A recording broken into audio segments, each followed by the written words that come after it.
આ તરફ ભાવનગરમાં પણ ખાણ ખનીજ વિભાગે ડ્રોનની મદદથી ખનીજ ચોરીનો પર્દાફાશ કર્યો।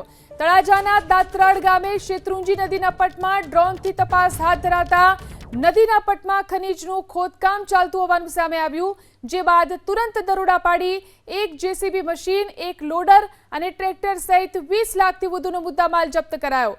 લોડરના માલિક સંજય ડાંગર અને ટ્રેક્ટર માલિક કિશોર આલ સહિત સામે તપાસનો ધમધમાટ શરૂ કરવામાં આવ્યો છે।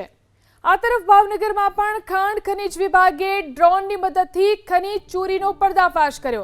તળાજાના દાત્રાડ ગામે શેત્રુંજી નદીના પટમાં ડ્રોનથી તપાસ હાથ ધરાતા નદીના પટમાં ખનીજનું ખોદકામ ચાલતું હોવાનું સામે આવ્યું, જે બાદ તુરંત દરોડા પાડી એક જેસીબી મશીન, એક લોડર અને ટ્રેક્ટર સહિત 20 લાખથી વધુનો મુદ્દામાલ જપ્ત કરાયો। લોડરના માલિક સંજય ડાંગર અને ટ્રેક્ટર માલિક કિશોર આલ સહિત સામે તપાસનો ધમધમાટ શરૂ કરવામાં આવ્યો છે।